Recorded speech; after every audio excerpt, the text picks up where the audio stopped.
আসসালামু আলাইকুম প্রিয় বন্ধুরা। ৭১ পত্রিকার টপ নিউজের সঙ্গে আছি আমি সাংবাদিক রহমত। সম্প্রতি ভারতে হোলি উৎসবের নামে নারীদের উপরে যৌন নিপীড়ন চালিয়েছে ভারতের উগ্র হিন্দুত্ববাদীরা। হোলি উৎসবে রং মাখামাখিকে কেন্দ্র করে নারীদের উপরে নির্বিচারে যৌন নিপীড়ন চালিয়েছে এবং এই ভিডিওগুলো সোশ্যাল মিডিয়ায় বিভিন্নভাবে ছড়িয়ে পড়েছে। প্রত্যেকটা ভিডিওতে দেখা যাচ্ছে হোলি উৎসবের নামে বিভিন্ন বয়সী নারী পুরুষের বিভিন্ন স্থানে হাত দিয়ে রং মেখে দিচ্ছে বিভিন্ন পুরুষেরা।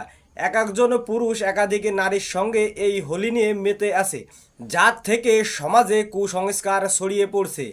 এই হোলিতে শুধু হিন্দুদেরই যৌন নিপীড়ন করা হয়নি, মুসলিম ধর্মের নারী পুরুষদেরও জোর করে রং মাখিয়ে দিয়ে এই যৌন নিপীড়নও করা হয়েছে। ভারতে সবসময় মুসলমানদের উপরে নির্যাতন করা হয়, এটা অভিযোগ করে আসছে সারা দুনিয়া। তবে এবার সোশ্যাল মিডিয়ায় ভিডিওতে তারই প্রমাণ পাওয়া গেছে। আপনারা সবাই জানেন যে ভারতে মুসলমানদের ইতিহাসে মুছে ফেলার জন্য বর্তমানে মোদী সরকার উঠে পড়ে লেগেছে। তারই ধারাবাহিকতায় মুসলমানদের পুরনো ধর্মীয় প্রতিষ্ঠান, মসজিদ, মাদ্রাসা, ওয়াকফ সম্পত্তি হিন্দু সরকারের আন্ডারে জোর করে নিয়ে গিয়েছে এবং মুসলমানদের উপরে যেভাবে নির্যাতন, দমন, নিপীড়ন চালাচ্ছে, যা পৃথিবীর আর কোথাও এমন ঘটনা ঘটে না। এমন নিকৃষ্টতম এবং জঘন্যতম ঘটনা একমাত্র ভারতেই ঘটে থাকে। ভারতের মিডিয়া বাংলাদেশ সহ বিভিন্ন দেশ নিয়ে সারাদিন প্রোপাগান্ডা এবং গুজব ছড়িয়ে তাদের টিআরপি বৃদ্ধি করে।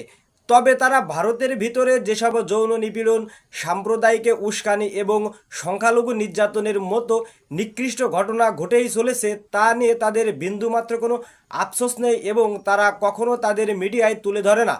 তারা শুধু তাদের বিরোধী দেশের যে কোনো ঘটনাকে কেন্দ্র করে তারা আজগবি গুজব সংবাদ প্রচার করে। এটাই এই ভারতীয় সংবাদ মাধ্যমের মূল চরিত্র হয়ে দাঁড়িয়েছে। আপনারা বর্তমান হোলি উৎসবে দেখেছেন মসজিদে ঢেকে রেখেছে, সেই মসজিদের পাশে এসে তারা ঢাল, ডোকর, রং, বিভিন্ন বাজে আলাপ করে মুসলমানদের নামাজ পড়তে বাধা দিচ্ছে। তারা তারাবির জামাতের সময়সূচি পর্যন্ত জোর করে পরিবর্তন করে দিয়েছে। বিশেষ করে উত্তরপ্রদেশের যোগী আদিত্যনাথ সরকার সে মুসলমানদের পুরনো ধর্মীয় প্রতিষ্ঠান ভেঙে দিচ্ছে। নারী পুরুষ এক জায়গা হয়ে বিভিন্ন ধরনের অশাল দৃষ্টিভঙ্গি এবং পোশাক আশাকে তারা এই হোলি উৎসব পালন করছে এবং অন্যের স্বাধীনতা হরণ করছে। এই ভারতের এই নিকৃষ্ট কর্মকাণ্ড নিয়ে আপনাদের যার যার নিজস্ব মতামত অবশ্যই কমেন্টের মাধ্যমে আমাদেরকে জানাবেন। সবাইকে ধন্যবাদ জানিয়ে শেষ করছি। আল্লাহ হাফেজ।